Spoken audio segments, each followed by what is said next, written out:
Shiro était un employé de bureau ordinaire au Japon moderne, menant une existence sans âme, sa routine quotidienne étant toujours la même, mais il aspirait constamment à plus. Chaque matin, il se levait, prenait le bus pour le bureau, travaillait tard le soir avant de rentrer dans son appartement minable, où il passait le reste de son temps à regarder des vidéos TikTok abrutissantes. Il avait toujours désiré davantage de sa vie, et ses vœux finissent bêtes par se réaliser. Une nuit, il se réveille et se retrouve dans un vide blanc, sans rien avoir. Ses yeux s'ajustent rapidement, et il découvre qu'il est assis devant une idole de K-pop aux cheveux blancs qui prétend être Dieu en personne. Shiro n'est pas une jeune fille de 13 ans cependant, alors il reste assis, peu impressionné, demandant où il se trouve exactement. Le dieu de la K-pop lui révèle que Shiro est mort et se trouve actuellement dans un entre-deux où son âme est sur le point de disparaître à jamais. Mais le dieu est prêt à lui offrir une option. Le dieu lui révèle qu'il peut l'envoyer dans un monde fantastique différent, nommé Mathias, s'il le souhaite, où il pourra revivre sa vie en étant qui il veut. Cela capte immédiatement l'attention de Shiro, qui a l'impression que c'est un rêve devenu réalité. Le dieu sort immédiatement un presse-papier et commence à noter les compétences spéciales qu'il intégrerait en Shiro. Et bientôt, le temps s'écoule et Shiro est envoyé dans le monde fantastique de Mathias. Quand Shiro se réveille à nouveau, il se retrouve au milieu d'une forêt et est fou de joie à l'idée d'obtenir une seconde chance dans la vie. Il se lève immédiatement et commence à explorer le monde et trouve bientôt son chemin hors de la forêt, où il aperçoit un petit village au loin. Il veut immédiatement voir quelles choses intéressantes il pourrait y trouver, mais décide que s'il se présente sans argent, les gens le prendront pour quelqu'un de louche et ne lui donneront même rien à manger. Soudain, il se souvient que Dieu lui a dit qu'il aurait des compétences de repérage améliorées, qu'il pourrait utiliser pour trouver des objets et des ingrédients coûteux à vendre pour une bonne somme. Il se lève avec assurance, un bâton à la main, et crie pour activer la magie, seulement pour réaliser que rien ne s'est passé. Cela l'effraie, se demandant si le dieu l'a simplement arnaqué. Mais il comprend vite qu'il n'utilisait tout simplement pas le mot correct pour cela. Quand il utilise le mot recherche, la magie de repérage s'active, lui montrant immédiatement l'emplacement de chaque objet de collection dans la forêt. Il réalise que cette capacité est vraiment pratique, puis il essaie d'utiliser une autre de ses capacités qui lui permet d'obtenir plus d'informations sur cet objet particulier. Il essaie une combinaison de mots quand finalement le mot scanner l'aide à activer ses capacités et il parvient à obtenir plus d'informations sur le type de choses qu'il pourrait récolter. Tout comme vous à un buffet, Shiro attrape tout ce qu'il peut et analyse leur niveau avant de tout mettre dans son sac latéral, qui est également magique, et lui permet de stocker autant de choses que possible sans aucun frais d'abonnement louche. Avec tous les matériaux collectés en toute sécurité dans son sac fourre-tout, il décide de se diriger vers le village. Au moment où le soleil commence à se coucher à l'horizon, Shiro atteint enfin la porte principale du village, qui était gardée par un seul garde. Shiro salue l'homme, ce qui le réveille de son sommeil, et il s'avère que les habitants de ce village sont tous des rois courts, faisant de Shiro le plus grand ici, ce qui signifie beaucoup de conquêtes pour lui. Le garde demande si Shiro est un épéiste ou un chevalier, mais est surpris d'apprendre que Shiro est principalement un cueilleur, ce qui n'est pas très courant dans ce monde. Le garde ouvre la porte à Shiro et lui dit de trouver le magasin principal au centre du village, qui s'occupe généralement de ce genre de choses. Shiro entre dans le village paisible et commence à avancer sur le large chemin où de nombreux villageois le regardaient de loin, se demandant qui était ce nouvel étranger. Shiro, cependant, se dirige directement vers le magasin principal et entre dans la boutique sombre. L'homme derrière le comptoir le salue chaleureusement et lui demande ce qu'il veut exactement vendre. Shiro sort une pierre ovale et lisse que le commerçant saisit et reconnaît immédiatement comme étant des excréments de fourmiliers. Il affirme n'avoir jamais vu un spécimen aussi parfait et dit à Shiro qu'il aimerait le lui acheter pour 5 pièces d'argent. Il réalise que 5 pièces d'argent représentent en gros 350 S-Box, ce qui est plus d'argent que la plupart d'entre vous n'en verront jamais. Il accepte immédiatement l'accord, ce qui rend le commerçant vraiment heureux alors qu'il se frotte le visage de haut en bas. Le commerçant demande si Shiro a autre chose à vendre et Shiro sort immédiatement toutes les choses qu'il a amassées dans la forêt. Le commerçant est absolument stupéfait à la vue de tant d'objets d'une si grande qualité et demande à Shiro pourquoi il viendrait dans un petit village comme celui-ci pour vendre des objets aussi incroyables qui peuvent lui rapporter beaucoup d'argent dans n'importe quelle grande ville. Shiro ment immédiatement en disant qu'il n'est qu'un voyageur qui a collecté des choses et voyagé dans différentes parties du pays. Le commerçant reconnaît cependant son talent et lui donne un travail. Collecter des gemmes précieuses dans les montagnes glacées voisines, où il pourrait aussi rencontrer des monstres. Shiro n'était pas si sûr de vouloir partir pour une mission comme celle-ci tout de suite, mais le commerçant promet de payer 20 grands pour les gemmes, ce qui ne lui laisse d'autre choix que d'accepter. Sur ce, il fait ses adieux au commerçant et erre dans le village, trouvant finalement une auberge pour lui-même. Il obtient une chambre confortable à l'intérieur et s'allonge sur le lit dur, fatigué du travail de la journée, souhaitant pouvoir prendre un bain et se débarrasser de la saleté et de la crasse. Juste à ce moment-là, on frappe à la porte et une jeune fille entre dans la pièce avec une baignoire remplie d'eau pour qu'il puisse se laver. Shiro, cependant, n'a toujours pris que des douches et demande ce qu'il est censé faire avec cette chose. La fille lui dit qu'il sent mauvais et qu'il doit se laver avec une serviette humide pour se nettoyer, mais Shiro demande s'ils ont une douche à la place. La fille est confuse et dit à Shiro qu'ils n'ont pas de telles choses, car seuls les nobles peuvent prendre un vrai bain, tandis que les autres sont censés se nettoyer avec de l'eau et une serviette. Shiro n'arrive pas à croire qu'une chose aussi basique qu'un bain soit interdite aux roturiers, mais la fille lui dit qu'il y a des mages capables de faire de la magie et de donner des bains à d'autres personnes en échange d'argent. Cette information donne une idée soudaine à Shiro, et il pousse la fille hors de la pièce après lui avoir donné l'argent avec un pourboire. Après avoir fermé la porte, Shiro commence à pratiquer ses sorts et parvient finalement à utiliser un sort qui fait de lui un maître de l'eau, lui permettant de prendre le bain tant désiré. Finalement, après s'être rafraîchi, il s'allonge sur le lit, épuisé, regrettant toujours ses douches, mais décide de dormir pour pouvoir commencer la journée tôt. Le lendemain matin, il se réveille à l'aube et se dirige vers la forêt, cherchant toutes sortes de choses à cueillir. Alors qu'il cherchait des champignons, il aperçoit bientôt une marque étrange provenant d'un des buissons, alors il s'approche pour enquêter, seulement pour trouver un cadavre décomposé sur le sol. Il est pris de panique et tombe à plat, avant de reprendre son souffle et d'aller voir de plus près. Il comprend que ce type était un membre du corps de sécurité, qui a dû mourir en combattant des monstres. Il se demande s'il devrait simplement quitter la zone, mais décide le contraire. Il prend le corps et l'enterre profondément dans le sol, avant de planter son épée comme pierre tombale pour la sépulture de l'homme tombé. Cela étant fait, il décide de préparer le souper, et comme le soleil se couchait déjà, il crée d'abord une barrière magique autour de lui, puis s'assied par terre, avant de placer une marmite sur un feu ouvert. Puisqu'il n'est pas un sandwich idiot, il décide de préparer son propre dîner avec des légumes verts et œufs sauvages qu'il a trouvés et de la viande qu'il possédait. Il prépare un ragoût avec ces ingrédients qui s'avèrent être super savoureux, terminant la nuit sur une bonne note. Le lendemain matin, il se dirige vers la forêt hantée, entièrement envahie par des arbres morts et du brouillard, rendant la visibilité difficile même en plein jour.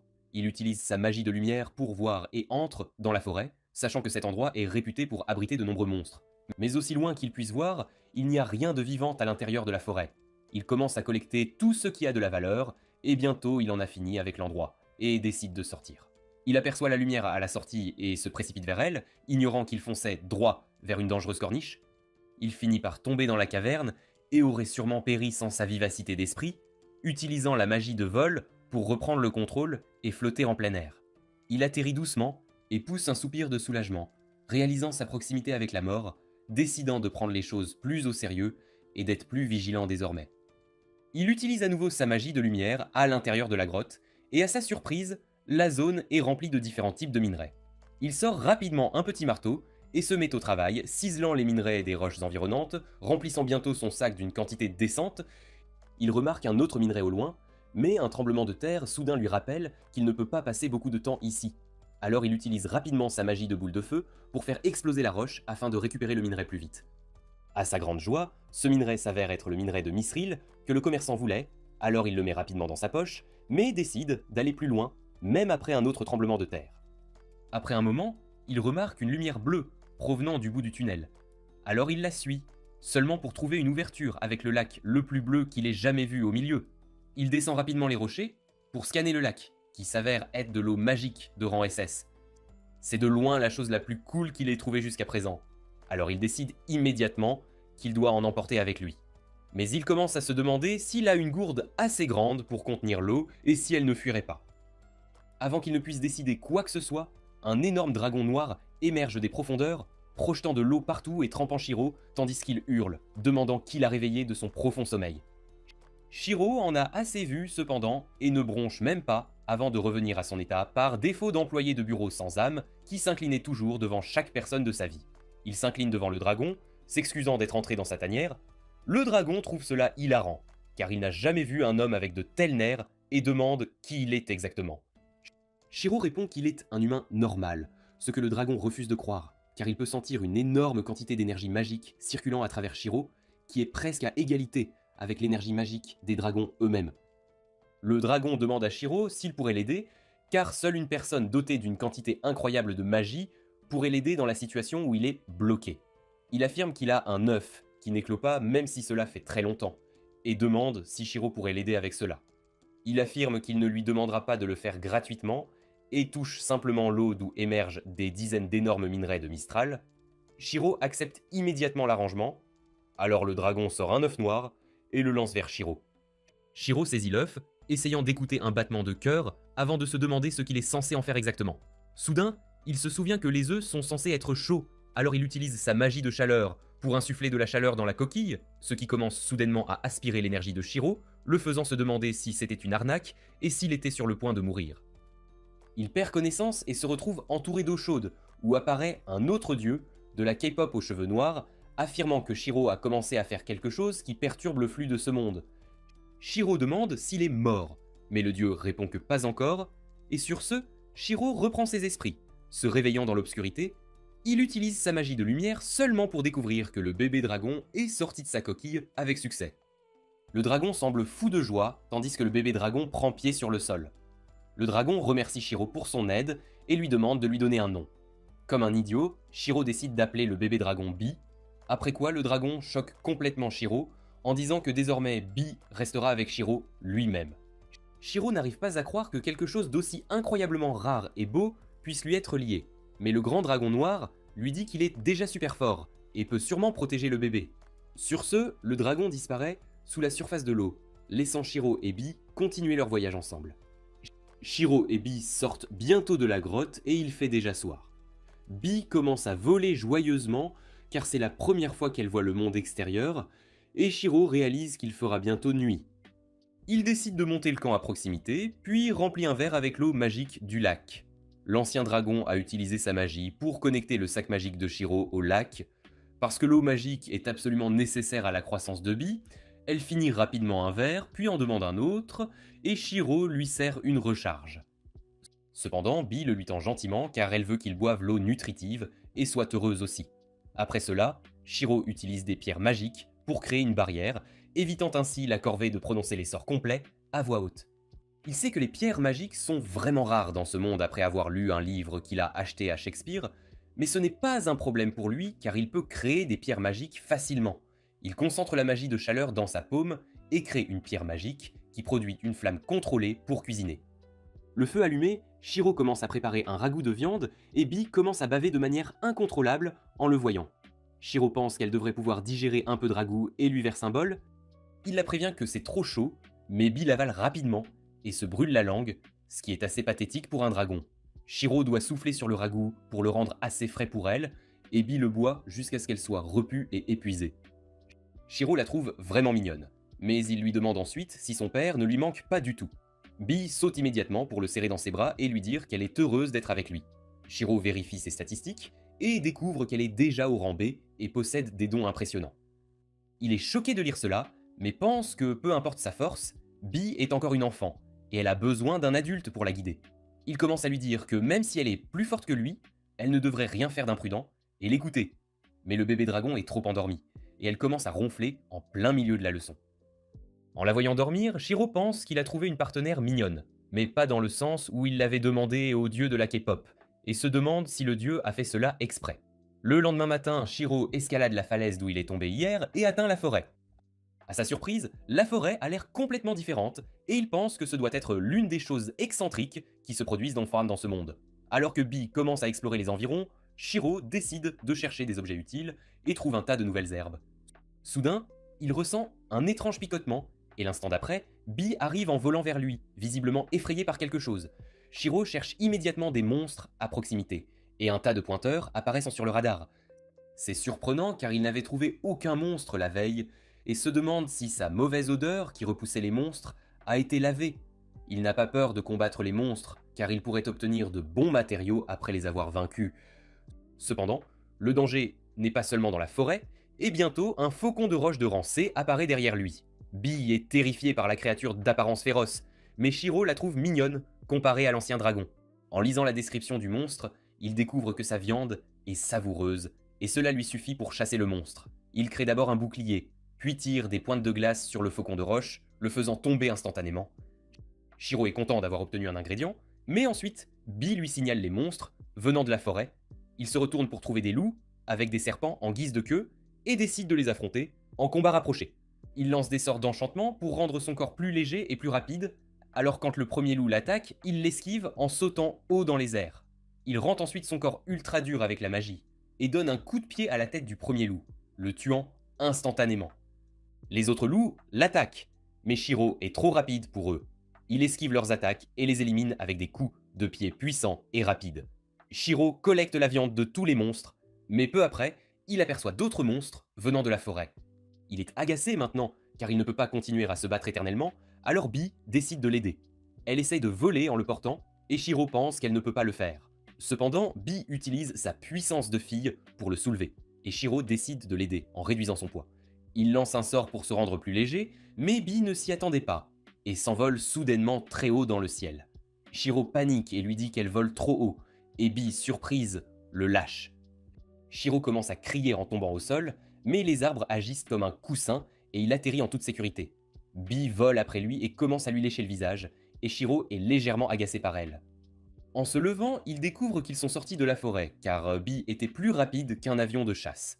Il la remercie de l'avoir aidé et lui demande de retenir un peu sa puissance la prochaine fois, car il est beaucoup plus fragile qu'elle. Mais Bee ne comprend pas ces mots compliqués et le serre fort dans ses bras, lui cassant quelques côtes. Après cela, ils reprennent leur chemin vers le village et Shiro commence à agiter une branche qu'il a trouvée dans son sac à dos. Il dit à Bee que c'est la branche de l'arbre légendaire Yggdrasil qui est censée incarner le monde lui-même, mais elle est actuellement endormie. Eh bien Bee sait comment réveiller la branche endormie et elle expire un nuage de gaz malodorant qui transforme la petite branche en bâton. Shiro est choqué de voir cela et se demande si un cueilleur comme lui peut même utiliser un bâton. Il ne veut pas que les gens pensent qu'il est un sorcier, normie ou quelque chose du genre, mais ses pensées sont interrompues quand il entend un rugissement fort. Shiro se met immédiatement en alerte et prêt à se battre, mais Bee vole vers la direction du rugissement, le faisant s'inquiéter pour elle. Shiro la suit et la trouve en train de tourner autour d'un arbre.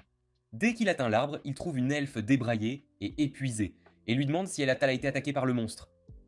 L'elfe refuse, et soudain, son estomac produit le fort rugissement qui avait fait paniquer Shiro.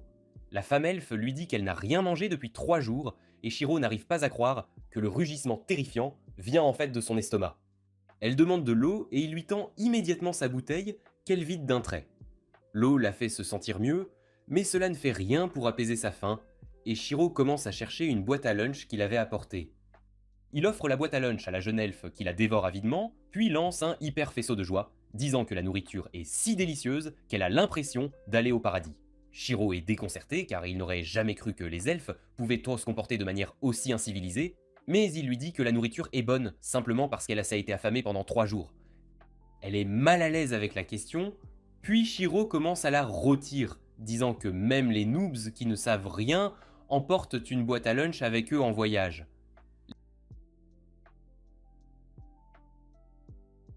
L'elfe s'énerve et s'approche pour se quereller avec lui, mais Shiro recule aussitôt, car elle sent mauvais. Ce raciste obsessionnel dit qu'il pensait que les elfes sentiraient la menthe poivrée et les fraises, mais elle sent le fumier frais. L'elfe se fâche contre lui et explique qu'elle n'a pas pu se nettoyer car elle a dû camper pendant de nombreux jours. Elle se prépare à partir rapidement après cela, remerciant Shiro pour la nourriture, mais lui disant que c'est gay de se moquer de quelqu'un qu'on vient de rencontrer. Elle s'enfuit avec ça et Shiro reste déçu après sa première rencontre avec une elfe. Quoi qu'il en soit, il retourne à la collecte de matériaux, puis sort de la forêt. B repère une calèche s'approchant d'eux à plus d'1 kilomètre et Shiro est vraiment impressionné par cela. Bientôt, la calèche s'approche suffisamment et Shiro est émerveillé en voyant une licorne la tirer. Le marchand qui conduit la calèche est également surpris de le voir et lui demande ce qu'il fait ici. Shiro lui dit qu'il se dirige vers le village de Tormi à pied et la famille du marchand jette un coup d'œil hors de la calèche pour voir qui est dehors. L'homme regarde le bâton de Shiro et demande s'il est un sorcier ou quelque chose et il répond nerveusement qu'il n'est qu'un simple cueilleur. C'est encore plus impressionnant car les experts en cueillette sont plutôt rares dans ce monde. L'homme invite ensuite Shiro à voyager avec eux car ils vont aussi au village de Tormi. Il lui demande si ça ira pour quelqu'un d'aussi grand et lourd que lui de monter dans la calèche, mais l'homme n'y voit aucun problème. Shiro accepte son offre et entre dans la calèche, apprenant que les enfants le trouvent amusant parce qu'il est extrêmement grand. Alors que Shiro remercie la famille de l'avoir pris en charge, ils lui disent que ce n'est pas grave car les gens de cette région s'entraident toujours. Ils sont vraiment amicaux envers lui et Shiro sent qu'ils sont trop confiants pour leur propre bien. Il leur demande ce qu'ils feraient s'il était un bandit, et essaie ensuite d'effrayer les enfants. Mais le garçon lui dit qu'il ne peut pas être un bandit parce que la cloche n'a pas sonné. Shiro ne comprend pas, alors la femme lui montre une cloche avec un cristal magique à l'intérieur qui sonne quand une mauvaise personne est à proximité. Shiro est impressionné par cette idée et pense qu'il peut aussi fabriquer le cristal magique lui-même. Il se souvient soudain qu'il ne s'est pas présenté, alors il parle de lui à la famille, et il se présente aussi. L'homme qui conduit la calèche est Palom, sa femme s'appelle Elisa, et leurs enfants s'appellent Enin et Cain. Pendant qu'ils échangent des salutations, Bee se met soudain à faire du bruit, et les enfants remarquent que le son vient du dos de Shiro. Ils sont impatients de voir ce qu'il cache sous son manteau, et Shiro devient nerveux, leur disant que c'est un monstre rare et qu'il pourrait être choqué en le voyant. Elisa lui dit que ce n'est pas grave car les aventuriers ont généralement des monstres qui les accompagnent. Cette déclaration donne à Shiro la confiance nécessaire pour laisser sortir Béa, mais seulement après l'avoir averti de ne mordre personne. Les enfants sont conquis par la mignonnerie de Béa, mais les parents sont surpris car les dragons sont des monstres assez rares. Palom demande à Shiro s'il est un chevalier dragon, puisqu'il a un dragon de compagnie, et il explique qu'il a trouvé un œuf de dragon par hasard et l'a fait éclore. Mais c'est encore plus choquant pour Palom et Elisa. Ils disent que les chevaliers dragons sont vraiment difficiles à voir, et les dragons sont encore plus rares. Shiro devient curieux des chevaliers dragons maintenant, et basé sur l'anime qu'il a vu dans sa vie passée, il pense qu'ils doivent être de vrais durs à cuire. Bientôt, la nuit arrive, et la famille décide de monter le camp. Shiro crée de la lumière, puis place des pierres magiques autour du campement pour créer une barrière. Il dit à tout le monde que les pierres magiques éloigneront les monstres, mais si quelque chose arrive, Bee les alertera. La famille fait entièrement confiance à Bee plutôt qu'à Shiro et aux pierres magiques, et il est légèrement déçu. Après cela, Elisa se prépare à dîner, mais Shiro lui demande de le laisser cuisiner à la place. Il sort les ustensiles de cuisine et les ingrédients de son sac magique, ce qui est une autre surprise pour la famille. Il prépare ensuite de la nourriture avec les ingrédients qu'il a trouvés aujourd'hui, et tout le monde est émerveillé par le goût. Palom se met même à pleurer car il s'ennuyait à mourir après avoir mangé de la viande séchée chaque jour du voyage. Il dit que Shiro est sûrement un magicien et qu'il est le magicien du goût. Tout le monde se met à rire de cela, puis ils chantent et dansent avant d'aller dormir. C'est une nouvelle expérience pour Shiro qui mangeait seul sur Terre, et il sent qu'avoir de la compagnie en mangeant est une chose vraiment formidable. Au lever du jour, Palom est déjà au travail, nettoyant les rennes et la calèche. Tandis que les enfants restent dans leur monde onirique, avec Bee blotti entre eux, Shiro est également déjà debout et s'assied par terre, passant le temps à nettoyer ses ciseaux jusqu'à les faire briller. Elisa sort également de la calèche après avoir tout rangé et salue Shiro, affirmant que quiconque prend bien soin de ses outils fait un bon aventurier. Shiro réalise que dernièrement, il a vraiment apprécié sa vie, et même s'il a obtenu la classe de cueilleur par pur hasard, peut-être est-il naturellement doué pour cela. Assez tôt, ils se préparent à continuer leur voyage. Mais cette fois, Shiro demande s'il pourrait prendre les rênes un instant, et Palom accepte volontiers. Bientôt, il s'assied sur le siège avant, aux côtés de Palom, et il continue d'avancer sans aucun problème. La licorne semble être une bête très intelligente, car elle écoute et répond à chaque commande de Shiro. Bientôt, Bee se réveille aussi correctement, et s'envole immédiatement vers Shiro, avant de se poser près de ses jambes. Après un voyage facile de quelques heures supplémentaires, ils aperçoivent enfin le village de Tormi, et arrivent bientôt à la porte principale.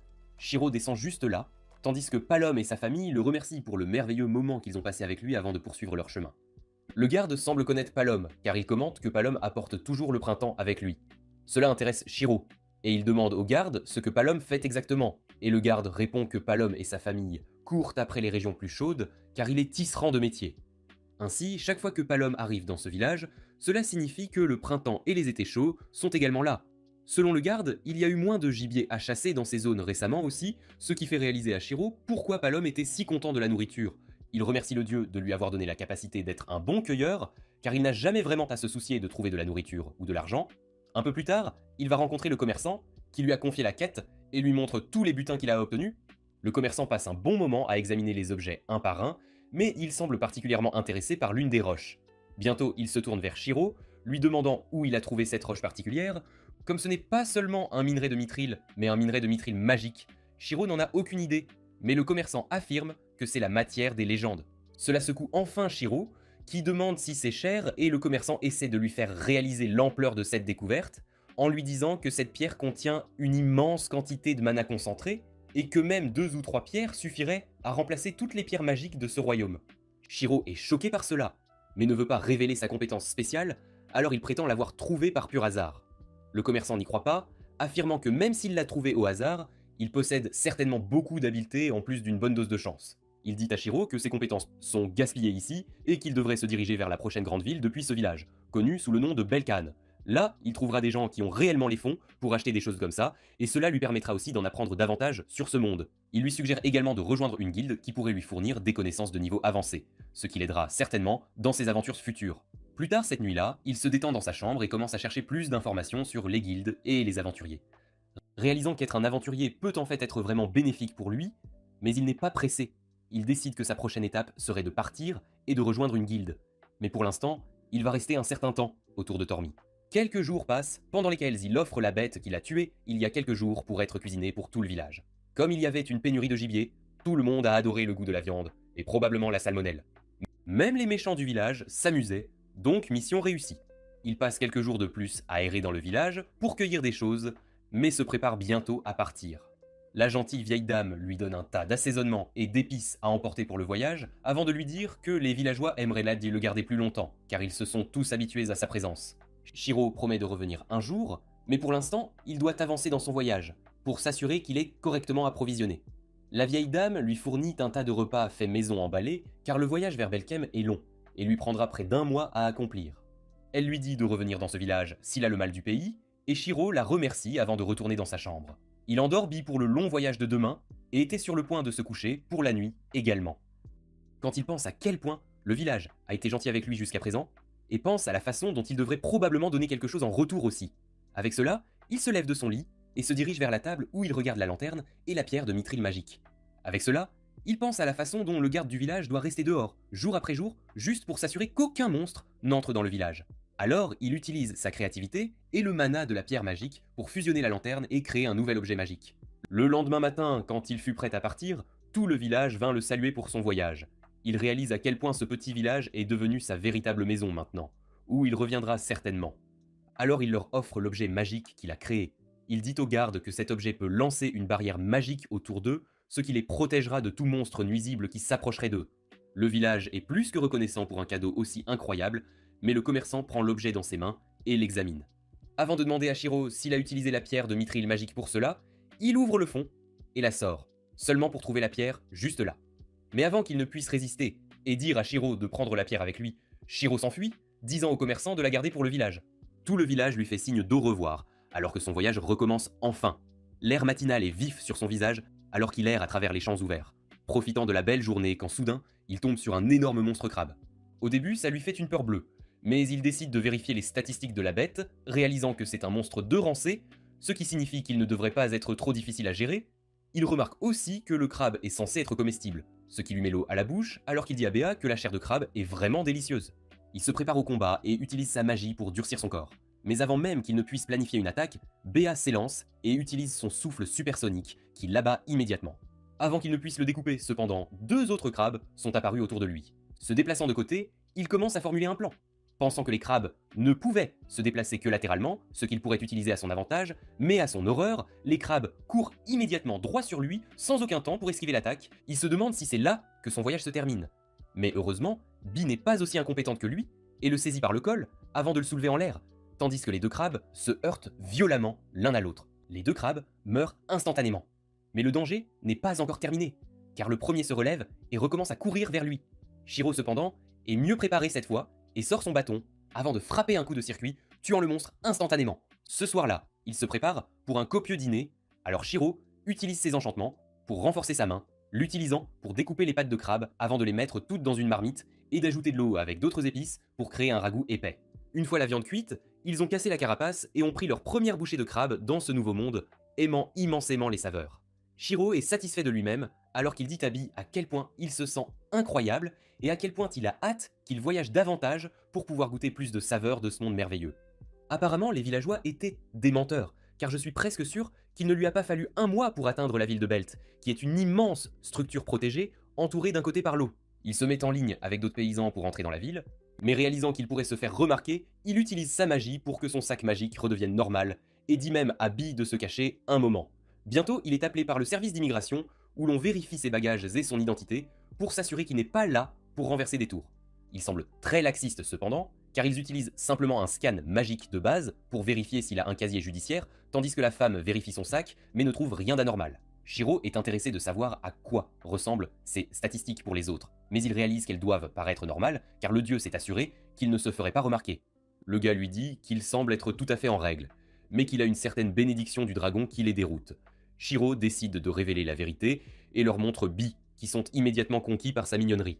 Mais l'agent de la sécurité lui dit de mettre une étiquette sur le dragon, car ils ne peuvent ne pas avoir de bombes nucléaires non identifiées qui flottent. Shiro utilise un bracelet qu'il avait et le met autour de la queue de Bi, ce qui marque leur immigration comme complète, et ils sont accueillis dans la ville. Il est immédiatement captivé par la ville animée, alors que des gens de toute race marchent ensemble vers leur destination, achetant de la nourriture, obtenant des armures, allant dans des salles d'entraînement, etc. Il se promène émerveillé. Avant de remarquer la salle de guilde au loin, il se dirige directement vers la guilde des aventuriers et entre dans la salle pour trouver un bel endroit rempli de toutes sortes de guerriers et de compagnons. Soudain, il est approché par Eiria, une senpai fille lapin qui l'accueille à la guilde et lui demande s'il aimerait s'inscrire ici. Shiro hoche la tête et la suit jusqu'au bureau où elle note toutes ces informations et lui demande s'il a eu des expériences de combat précédentes. Shiro répond qu'il n'a pas eu beaucoup d'expérience, mais qu'il a combattu un oiseau étrange, des loups serpents et un tas d'énormes crabes. Arya a l'air confuse et demande s'il a des preuves de tout cela. Alors cet idiot plonge la main dans sa poche de portier et en sort un crabe mort entier avant de le déposer sur la table, le faisant se briser sous le poids. Arya prend peur et s'enfuit dehors, tandis que toutes les personnes de la guilde se rassemblent pour voir ce qui s'est passé. L'un des furies présents utilise sa compétence spéciale pour vérifier Shiro, et dit à Arya qu'elle devrait se calmer, car Shiro ne semble pas être une personne dangereuse. Shiro est un peu confus à ce sujet, mais le Fury explique qu'il a une capacité spéciale qui lui permet de voir les intentions de chaque personne. S'il apparaissait en rouge, cela signifierait qu'il veut causer des problèmes, mais comme il s'est avéré être bleu, il devrait aller bien. Shiro en est content, mais le Fury demande pourquoi exactement il transporte un crabe mort. Shiro leur répond qu'évidemment il veut le manger, car seul un idiot gaspillerait de la bonne chair de crabe. Mais cela scandalise les membres de la guilde, car il ne semble pas que les gens de ce monde mangent des crabes. Mais ils sont toujours plus tolérants que l'Amérique sous Trump. Alors il le laisse vivre comme il l'entend. Sur ce, le Fury dit à Aira qu'elle devrait terminer son inscription. Il demande à Shiro s'il a des partenaires.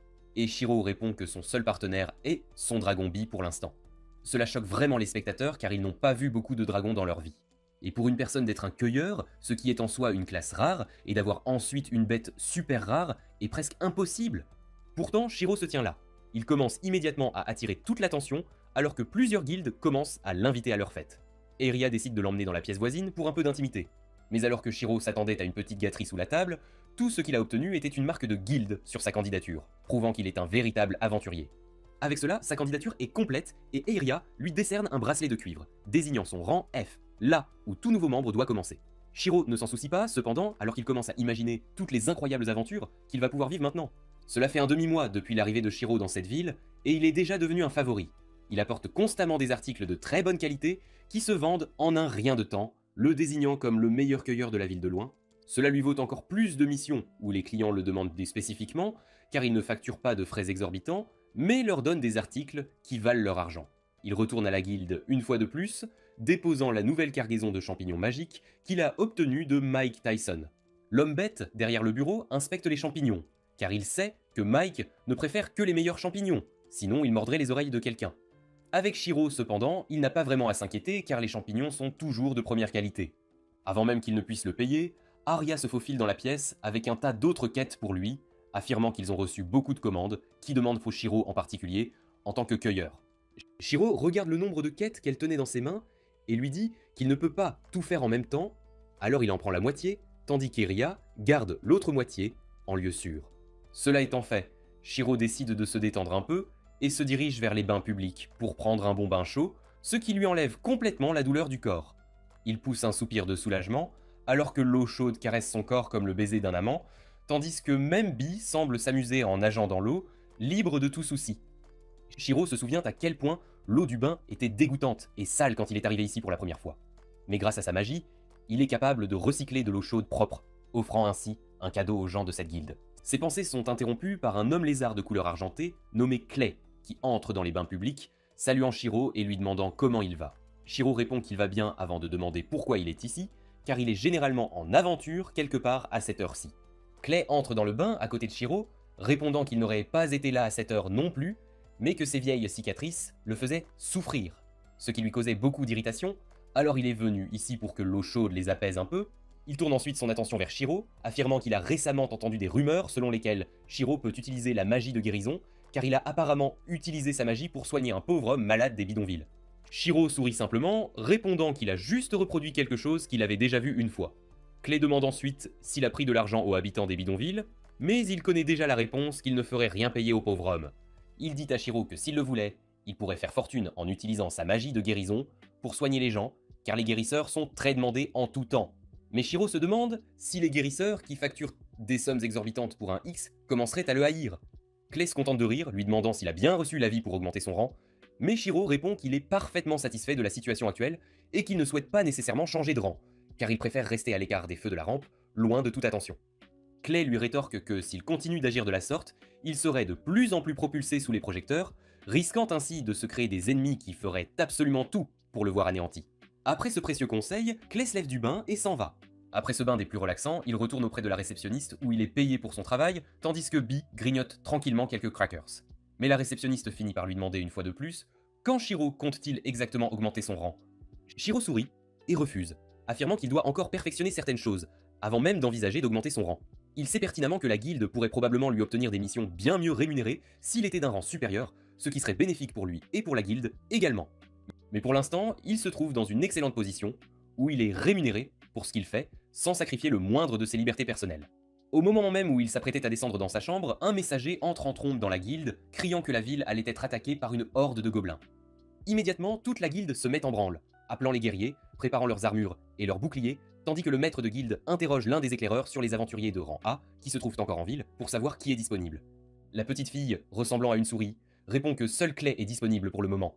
Comme tous les autres sont déjà en mission, il lui dit de l'appeler immédiatement et annonce que chaque aventurier de rang D et supérieur doit absolument participer à ce combat, sans exception.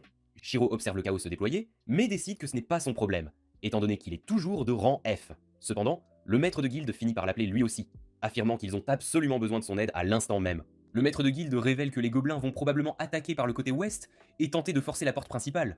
Leur meilleure chance de défendre la ville serait donc de ne jamais les laisser traverser le pont menant à cette porte principale, coûte que coûte. Immédiatement, un rugissement d'approbation parcourt toute la guilde alors que les guerriers sortent leurs épées avec une excitation palpable faisant réaliser à Shiro que tous ces gars sont de véritables athlètes qui s'emballent, alors que lui est plutôt du genre libéral, préférant siroter un match à latte au lait d'avoine. Soudain, deux des brutes maladroites se tenant à ses côtés commencent à se moquer de lui disant de rester hors de leur chemin, car ils risqueraient de se faire écraser s'ils passaient sous leurs pieds. Avant qu'ils ne puissent faire une blague sur leur mère, le maître de guilde les interrompt, demandant à Shiro s'il est bien le récolteur dont il entend parler depuis un certain temps.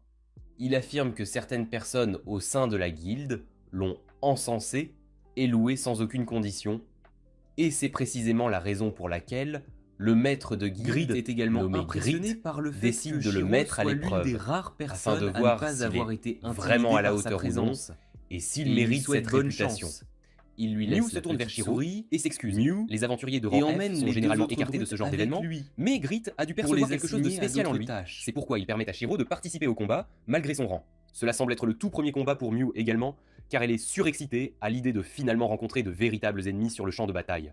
Cependant, cette excitation se transforme rapidement en horreur, car elle ne peut même plus s'arrêter de trembler, saisie par la peur et l'anxiété de l'attaque imminente. Elle continue d'être effrayée par les oiseaux aux alentours, et serre Shiro aussi fort que possible, le suppliant de la sauver. Shiro réalise que cela va devenir problématique, si elle continue d'obstruer ses mouvements lors d'un véritable combat. Alors il lui dit de se détendre pour l'instant, car ils n'ont même pas encore aperçu un seul ennemi, et encore moins été impliqués dans la bataille. Il lui donne un petit discours d'encouragement, lui disant de simplement se concentrer sur le soin des aventuriers blessés, et que cela en soi serait déjà d'une grande aide. Mew semble se sentir un peu mieux après cela, et elle arrête finalement de pleurer, avant de courir vers le camp pour aider les blessés. Le rire de Clay surprend un peu Shiro, qui ne s'attendait pas du tout à le trouver au même endroit. Ils commencent à discuter, et Shiro lui demande immédiatement pourquoi il n'est pas en première ligne, étant donné qu'il est l'un des meilleurs combattants qu'ils aient actuellement. Mais Clay répond que ses vieilles cicatrices lui font vraiment mal ces derniers temps. Sans aucune aide, Shiro localise immédiatement la zone de la cicatrice, ce qui surprend un peu Clay, qui demande alors à Shiro s'il pense qu'il l'a reçu en fuyant, étant donné que les cicatrices se trouvent dans son dos, ce qui pourrait laisser penser cela. Mais Shiro secoue la tête en signe de désaccord. Il connaît suffisamment Clay pour en déduire qu'il ne fuirait jamais devant un ennemi, ce qui signifie qu'il a probablement reçu cette blessure, que Clay a mis sa vie en jeu et a sauvé quelqu'un, et que même après cela, très proche de lui, de nouveau présent, sans hésitation, prêt à secourir quiconque aurait besoin de son aide, sans faillir. Cependant, avant qu'ils ne puissent poursuivre leur conversation, Clay aperçoit un nuage de poussière s'approchant d'eux au loin, ce qui tord soudainement son visage d'horreur alors qu'il réalise que la formation du maître de guilde a dû échouer et que les gobelins ont réussi à percer la zone de défense. Il saisit immédiatement une lance et se prépare à combattre. Shiro lui dit de rester en retrait, car ses cicatrices lui causent des problèmes, mais Clay lui répond qu'il a de nouveaux amis à sauver aujourd'hui, et s'élance vers les ennemis qui approchent, sans hésiter un instant. Shiro réalise qu'il doit lui aussi rejoindre la bataille maintenant. Alors avec un soupir, il sort son bâton magique et crée une barrière protectrice autour de la zone détente où les blessés sont soignés. Il utilise immédiatement sa super vitesse pour courir vers le champ de bataille, où il ne trouve qu'un petit groupe d'aventuriers en lambeaux, complètement submergés par les gobelins qui les attaquent sans relâche. Les deux brutes qui avaient tenté d'intimider Shiro sont également présentes, tenant bon face aux ennemis, mais plusieurs gobelins parviennent à les dépasser et à se diriger vers la ville. Shiro n'avait cependant aucune intention de les laisser faire, et il utilise sa magie pour durcir son corps avant de démolir le gobelin d'un coup de poing puissant. Il réalise que ces gobelins sont bien plus forts que les ennemis qu'il a affrontés auparavant. Il demande donc l'aide de Bee, qui descend immédiatement de son épaule et démolit littéralement chaque gobelin de la zone, les mettant hors de combat sur le champ, sans pitié. Les autres aventuriers remercient Shiro pour son aide, affirmant que les choses se déroulaient selon le plan, mais un sergent gobelin de haut rang est apparu de nulle part, faisant s'effondrer complètement la ligne de front. Ce n'est que grâce à Clay qu'ils ont réussi à se replier et à tenir leur position jusqu'à présent, avec difficulté. Shiro réalise que Clay pourrait être en difficulté, alors il se précipite immédiatement dans la forêt, où il finit par trouver Clay en train de se battre contre un groupe de gobelins, les abattant un par un avec une détermination farouche. Mais à son horreur, ses cicatrices commencent à le faire souffrir atrocement, forçant ses genoux à fléchir sous la douleur. Ce fut une erreur, car immédiatement, des gobelins tentent de le maîtriser. Heureusement, Shiro intervient juste à temps, électrocutant les gobelins et sauvant ainsi la vie de Clay de justesse. Cependant, avant qu'ils ne puissent reculer, le hobgoblin apparaît et bondit pour les attaquer. Ils esquivent tous les deux l'assaut, mais se retrouvent de nouveau encerclés par les gobelins. Clay dit à Shiro de s'enfuir pendant qu'il les retient, mais Shiro décide d'essayer quelque chose de tout à fait nouveau.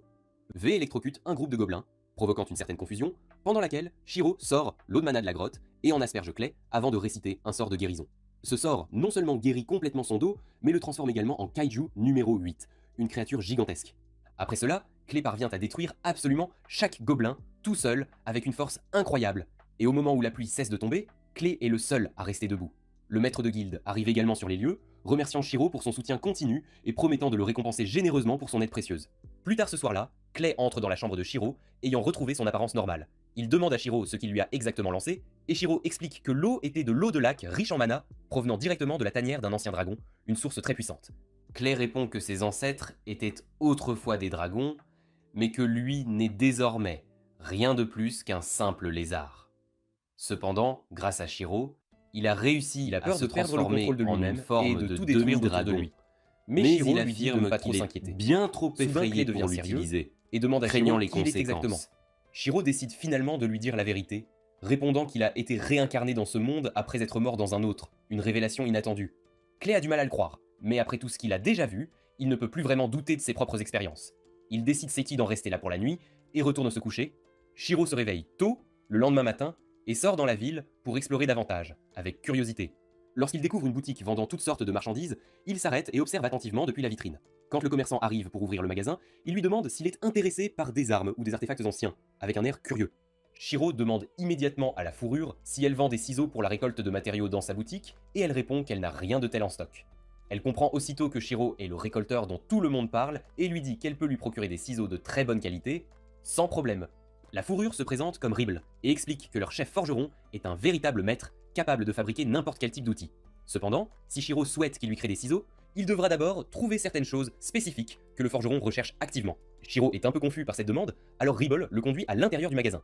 Il s'arrête net en voyant 3 forgerons à l'œuvre, travaillant avec acharnement, et Ribble lui confie qu'elle est tombée amoureuse de la manière dont les forgerons martelaient le fer rouge, avec passion. Après cela, elle le conduit auprès du patron de la boutique, un vieux nain grincheux et bourru. Ribble lui présente Shiro et suggère qu'il pourrait leur apporter du minerai d'Ildra, dont ils ont désespérément besoin pour remporter la prochaine compétition de fabrication d'épées, un enjeu crucial. Le nain, très critique, répond qu'il n'enverra pas un simple récolteur dans ces mines dangereuses. Mais Ribble insiste en disant qu'ils doivent lui donner une chance. Le nain et la fourrure commencent à se disputer, et finalement, Ribble domine le vieil homme en lui tirant la barbe et en lui disant qu'ils ne peuvent pas gagner la compétition avec une épée à moitié finie, c'est impensable. Le nain lui crie que la mine est particulièrement dangereuse en ce moment, car des rumeurs circulent selon lesquelles des démons y seraient présents. Il déclare que la sécurité de ses clients est sa priorité absolue, et c'est précisément pourquoi il ne peut pas envoyer Shiro aux mines de Ruai.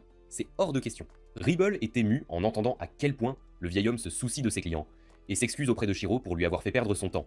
Cependant, Shiro dépose une assiette de cookies sur la table, demandant au chef forgeron s'il lui fabriquera une paire de ciseaux s'il parvient à lui rapporter du minerai d'Ildra des mines de Ruai, malgré le danger.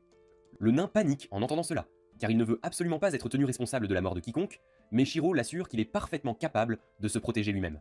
Il sort une pince de crabe de sa poche, et en réalisant qu'elle appartient à un monstre de rang B, le nain accepte finalement de laisser Shiro se rendre à la mine avec une certaine appréhension.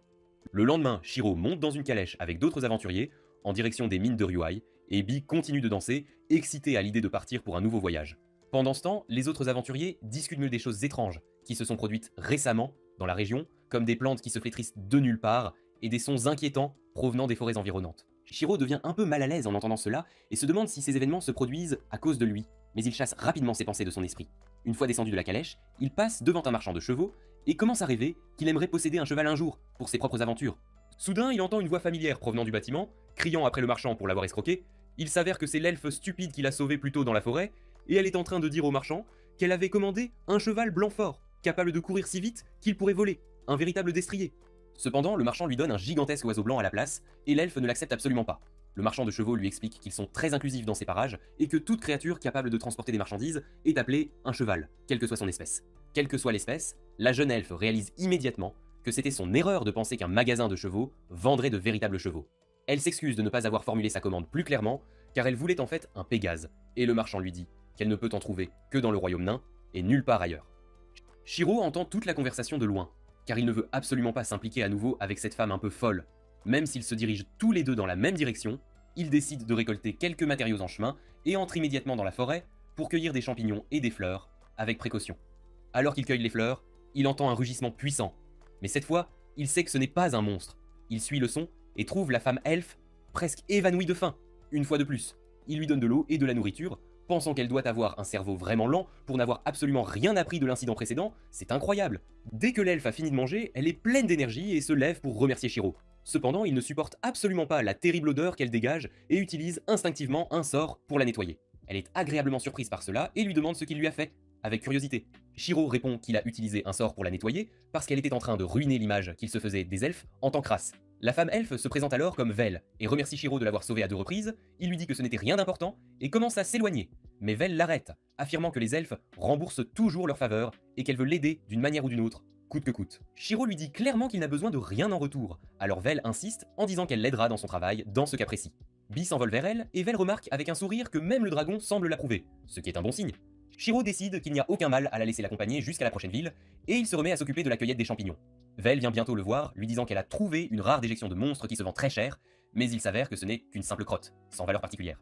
Et la fois suivante, elle rapporte le fumier d'un animal tout à fait normal. Bien que découragée à 2 reprises, Vel croit fermement que la 3e fois sera la bonne, et apporte un champignon vénéneux à la place. Plus tard ce soir-là, elle propose de ramasser du bois de chauffage pour cuisiner, mais Shiro lui dit que ce n'est pas nécessaire, car il peut utiliser des pierres magiques pour cela. Cependant, Vel lui explique que les signes d'un feu de camp sont très utiles aux autres voyageurs qui empruntent cette route, car cela leur indique qu'il s'agit d'un endroit sûr pour camper. Shiro voit la logique dans son argument, et la laisse ramasser du bois, mais Vel rapporte une bûche énorme et très épaisse à la place, car c'est ainsi qu'elle les préfère, sans compromis. Shiro lui dit qu'ils ne peuvent pas brûler une si grosse bûche aussi facilement, mais Vel a une solution à son problème. Elle lève la bûche très haut dans les airs, et la découpe ensuite en plus petits morceaux à l'aide de sa dague. Shiro est surpris en voyant cela. Mais lorsqu'il découvre que les dagues de Vel sont des armes de rang A, les choses commencent soudainement à prendre tout leur sens, de manière inattendue. Après cela, il cuisine un délicieux ragoût pour tout le monde, et Vel est absolument époustouflée par le goût exquis de ce plat. Elle demande ensuite à Shiro s'il se dirige également vers le royaume des nains, et il acquiesce, révélant qu'il tente d'extraire du minerai d'Ildra des mines de Ryuhai, une tâche périlleuse. Il demande à Vel pourquoi elle se rend au royaume nain, et elle s'attriste en répondant qu'elle est à la recherche du Pégase blanc céleste que sa sœur souhaite ardemment trouver. Elle ne laisse pas sa tristesse gâcher l'ambiance autour du feu de camp, et déclare qu'elle est désormais encore plus redevable à Shiro pour tout ce qu'il a fait. Il a une idée et lui demande si elle pourrait être sa garde du corps pendant le reste de son voyage. Vel est vraiment très excitée à l'idée de protéger Shiro de toutes sortes d'ennemis maléfiques, mais ce qu'il veut réellement, c'est apprendre des choses utiles, comme le conseil sur le bois de chauffage qu'elle lui a donné plus tôt, des astuces pratiques. Vel est confuse qu'il demande si peu en échange de l'avoir nourrie, mais elle accepte son offre sans hésiter. Elle agit alors comme une elfe digne et gracieuse en serrant la main de Shiro, qui soudainement s'excite en la voyant se comporter de cette manière avec une telle élégance. Cependant, toute cette excitation d'être en compagnie d'une elfe s'envole complètement lorsque Vel commence à ronfler bruyamment et que Shiro ne peut absolument pas dormir. Frontalière, Shiro se Le dirige vers une lendemain, auberge il pour poursuit goûter la son cuisine voyage humaine, vers le et royaume Vel nain, remarque que c'est aussi ayant délicieux passé que une son nuit ami blanche, homme lézard le lui avait sans le raconté. moindre repos. Shiro lui dit qu'il a également un ami homme lézard, et Vel commence à se vanter de son ami, qui n'est autre que le saint chevalier dragon de l'Empire Stalfas, une figure légendaire. Cette phrase sonne étrangement familière à Shiro, et à ce moment précis, Clay prend la parole depuis la table derrière lui, demandant à Vel si elle parle bien de lui. Shiro et Vel sont surpris de le voir là, et Clay remarque que ce doit être l'œuvre du destin, que ces deux amis voyagent ensemble, une coïncidence incroyable. Il se tourne ensuite vers Shiro, lui demandant comment il a pu être si insensible au point de quitter la ville sans le prévenir. Shiro répond nerveusement qu'il a informé la guilde de son départ. Clay n'est pas du tout satisfait de cette réponse et lui demande où il se rend exactement, avec insistance. Dès qu'il apprend que Shiro se rend aux mines de rail, il recommence à le sermonner, lui disant que les aventuriers de son rang ne peuvent même pas accepter de quête pour se rendre dans des mines aussi dangereuses. Il affirme que l'endroit est extrêmement périlleux, et si Shiro n'en tire pas une récompense sérieuse, il ne devrait absolument pas s'y aventurer, c'est une folie. Shiro déclare fièrement qu'il obtiendra une excellente récompense, car un maître forgeron va lui fabriquer les ciseaux ultimes pour la collecte d'ingrédients. Clay est abasourdi, car cela ressemble à une récompense stupide, mais Shiro est convaincu que s'il entretient de bonnes relations avec le forgeron, celui-ci lui fabriquera des ustensiles de cuisine de haute qualité à l'avenir, ce qui est un investissement. Clay le traite de sandwich idiot pour avoir accepté cette offre, même si Shiro affirme que les ciseaux sont l'outil le plus important pour un récolteur. Clay déclare soudainement qu'il va l'accompagner dans cette quête, car il se rend de toute façon au pays des nains pour faire réparer sa lance. C'est une bonne occasion. Shiro n'est pas vraiment à l'aise avec cette idée, mais Vel demande alors avec enthousiasme à Clay s'il va également être le garde du corps de Shiro. Elle commence à se vanter de la manière dont elle va protéger Shiro jusqu'à ce qu'il atteigne sa destination avec une détermination farouche. Clay aime l'idée, et il décide de devenir garde du corps lui aussi. Shiro cependant n'est pas du tout ravi de cette situation. Même s'il sait que Vel et Clay sont tous deux assez forts, leurs personnalités respectives le préoccupent grandement quant à sa propre tranquillité d'esprit, c'est une source d'inquiétude. Peu de temps après, ils atteignent la capitale des nains, mais il y a une file d'attente immense à l'extérieur des portes de la ville. Heureusement, Clay connaît les gardes, et il le laisse, lui et ses amis, utiliser l'entrée spéciale réservée uniquement aux Vite, un privilège rare. Alors qu'ils descendent un long escalier, le garde leur fait un exposé détaillé sur l'histoire de la ville. Une fois arrivés dans la cité, Shiro et Vel sont stupéfaits Pendant de ce temps, constater le que garde les nains informe Clay ont que le creusé roi une souhaite le montagne voir. entière Shiro est surpris pour créer d'apprendre cette que Clay connaît incroyable également ville le roi, souterraine, et l'homme lézard répond un qu'il est en fait en bon terme avec le architectural. souverain, même s'il estime ne pas le mériter, ce qui est assez humble de sa part. Le garde lui dit d'arrêter de faire preuve d'humilité, car il est le héros qui a sauvé leur pays, un fait indéniable. Clay répond que tout cela n'était qu'un malentendu et explique la véritable histoire à Shiro. Ainsi, un puissant Il démon les raconte qu'à opprimait l'époque, et leur les nains extorquait un étaient tribut. de Un grands jour, il maîtres passait dans la simplement par là, fabrication et d'armes, dès que le dragon l'aperçut, mais qu'ils il étaient s'envola pour une raison absolument terribles inconnue. pour les Les nains utiliser. pensèrent qu'il avait forcé Un le démon à paradoxe fuir, étonnant. et ils commencèrent à le considérer comme un véritable héros. Eh bien, le garde raconte que les nains le considèrent toujours comme un héros, et ils ont même érigé une statue de lui récemment. Mais Clay se frappe le front, car ils l'ont fait ressembler à Godzilla. Une fois arrivé au palais, Clay interpelle immédiatement le roi à propos de cette étrange statue, mais le roi affirme que tout le monde dans le pays la trouve vraiment géniale. Après cela, le vieux roi tourne son attention vers Shiro et lui demande la raison de sa visite. Shiro lui tente une lettre d'introduction du maître forgeron et sollicite la permission d'entrer dans les mines de rue. Le roi demande à Shiro s'il sait que les mines sont devenues un repère de démons après un récent tremblement de terre, et il confirme. Clay informe le roi qu'il va escorter Shiro en tant que son garde du corps, et il peut également garantir que Vel est suffisamment forte pour le suivre sans problème. En entendant cela, le roi autorise Shiro et son groupe à pénétrer dans les mines de Ryue afin d'y découvrir la cause de ce soulèvement démoniaque. Clay accepte la mission, et Shiro se plaint de ne pas vouloir partir en mission d'investigation. Cependant, il n'a pas vraiment son mot à dire dans cette affaire, car Clay est le héros des nains, et il a déjà donné son accord. Bientôt, les trois sont conduits dans les mines par un nain nommé Zambo, et Shiro utilise ses sorts pour éclairer la sombre caverne. Il utilise ensuite un autre sort pour mémoriser la carte que Zambo leur a donnée afin de ne pas se perdre, et ces deux gardes du corps affirment qu'il fait encore des choses impossibles. Shiro les ignore et commence à chercher le minerai d'Ildra avec ses compétences, mais il ne trouve qu'une petite quantité de minerai de très faible qualité. Zambo est impressionné qu'il ait pu trouver les minerais, et alors que Shiro suggère d'aller plus profondément dans la caverne, Bi l'alerte d'un danger imminent. Tout le monde se met en position et Shiro utilise sa compétence de recherche pour vérifier l'alerte de Bi. Juste une seconde plus tard, deux monstres araignées arrivent et Clay abat immédiatement l'un d'eux avec sa lance. Shiro paralyse l'autre, donnant à Vel la chance de l'achever. Ils continuent leur voyage après cela, et Shiro repère une énorme quantité de minerais d'Ildra de haute qualité derrière une impasse. Il obtient la permission de Zenbo, puis fait un trou dans le mur, les menant à un espace vide rempli de cristaux violets. Alors que Shiro pense qu'il s'agit du minerai d'Ildra qu'il recherche, Zambo lui dit que ce sont des cristaux d'Ildrite, qui sont encore plus rares et bien plus précieux. Shiro ne parvient pas à saisir l'importance de sa découverte lorsque Bi le prévient frénétiquement d'un danger imminent. Tout le monde sort, et d'après les pas menaçants, Zambo peut dire qu'un démon s'approche d'eux. Shiro s'avance soudainement, disant à Clay et Vel de le laisser gérer cet ennemi, car ce n'est pas un démon ordinaire. C'est un démon crabe géant, et Shiro veut le chasser lui-même, car il veut manger sa délicieuse chair. Bee commence à se blottir contre lui en signe de célébration, et Shiro lui dit qu'il est également extrêmement heureux en ce moment. Il bave parce que le crabe devant eux a l'air vraiment délicieux, et il est tellement excité qu'il pourrait en manger la chair crue. Alors qu'ils dansent tous les deux comme des idiots, Clay et Vel sont stupéfaits. Vel dit à Shiro d'arrêter de se laisser distraire devant le monstre, et grâce à son intervention, il parvient à remarquer le crabe l'attaquant juste à temps pour esquiver sa lourde pince. Clay et Vel disent à Shiro que le crabe devant eux est un monstre de rang A, et qu'ils doivent combiner leurs forces pour l'abattre. Cependant, Shiro décide de faire de l'aura farming au lieu de les laisser l'aider, car il ne veut pas que quelqu'un d'autre s'approprie sa viande parfaite pour le plat principal. Il dit à Bee de le couvrir, mais lui interdit d'utiliser des attaques de feu ou de foudre. Il sort ensuite son bâton de son sac et rit comme un maniaque avant de lui lancer tout un tas de bœufs. Il lance des sorts pour réduire son poids et augmenter sa vitesse tout en durcissant ses mains et ses pieds. Il charge ensuite vers le crabe, Vel et Clay étant tous deux inquiets pour lui. Bee utilise soudainement une attaque sonique pour immobiliser le crabe et brouiller ses sens. Shiro saisit cette chance et bondit sur le crabe, le frappant de toute sa force. Cependant, à sa grande surprise, son attaque à pleine puissance ne fait aucun dégât à la carapace du monstre crabe, qui le projette en l'air d'un simple coup. Shiro parvient à atterrir sur ses pieds, et heureusement il n'a encore subi aucun dommage. Cependant, avant qu'il ne puisse tenter d'attaquer à nouveau, le crabe le repousse. Bee vient à son secours et utilise une attaque de glace sur le crabe, gelant sa patte au sol pour l'empêcher d'attaquer. Shiro remercie Bee pour son aide et scanne ensuite le crabe pour trouver toute faiblesse. Il trouve 3 articulations où le crabe est le plus faible et il invoque immédiatement des stalactites pour les cibler. Bee fait tourner ces stalactites rapidement en les recouvrant de magie du vent et Shiro les envoie attaquer le crabe, le gelant complètement. Tous les autres sont stupéfaits en voyant cela, et tandis que Shiro et Bee prient pour l'âme du crabe, Vel et Zambo examinent le crabe gelé. Clay, d'un autre côté, est furieux de ne pas avoir eu la chance de se battre, et Shiro s'excuse nerveusement auprès de lui. Il dit que s'ils avaient combattu le monstre normalement, il aurait été couvert de boue et de sang, ce qui risquerait de gâcher les parties comestibles. Clay est stupéfait en réalisant que Shiro compte manger un monstre, mais ensuite il se met en colère pour autre chose. Il rappelle à Shiro qu'il est censé être son garde du corps, et que s'il va de l'avant et combat les monstres lui-même, sa présence ici n'a aucun sens. Shiro se sent un peu coupable à ce sujet, mais répond qu'il est plus habitué à combattre ce type de monstre. Clay est d'accord avec lui, mais il lui rappelle tout de même que dans des situations comme celle-ci, ils doivent travailler en équipe pour vaincre leurs ennemis. Il demande à Shiro de se fier un peu plus à lui et à Vel, et Shiro et Bee s'excusent nerveusement de ne pas y avoir pensé par eux-mêmes. Clay les tapote pour dire que tout va bien, puis décide qu'ils devraient d'abord sortir le crabe de la grotte.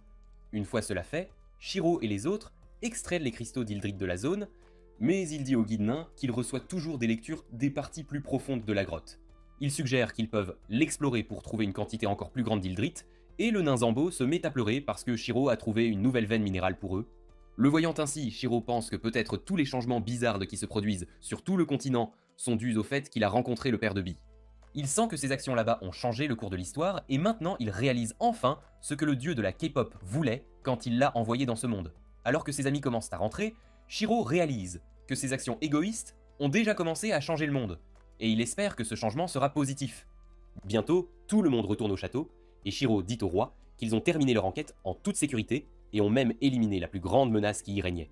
Le roi est ravi d'entendre cela, mais il veut toujours une confirmation officielle de Zambo, qui raconte avec enthousiasme au roi le moment où Shiro a abattu le monstre crabe. Il demande ensuite à Shiro de montrer le monstre au roi, et celui-ci décide d'exaucer sa requête. Il ouvre son sac magique, et le crabe congelé en sort.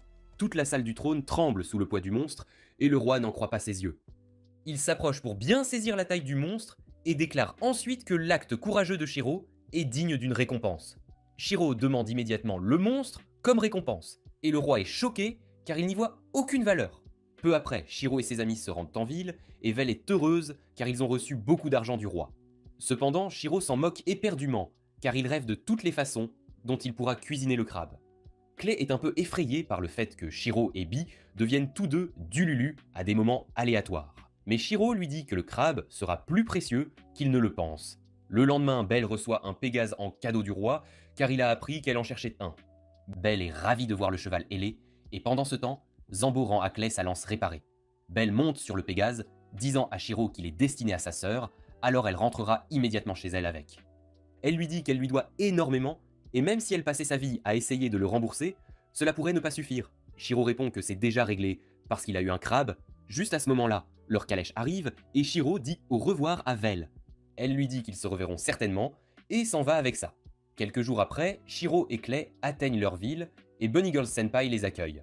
Elle est surprise de les voir ensemble, et demande s'ils ont formé une équipe. Shiro dit que Clay s'est juste joint à eux, mais l'homme lézard l'interrompt et déclare qu'ils ont bel et bien formé une équipe.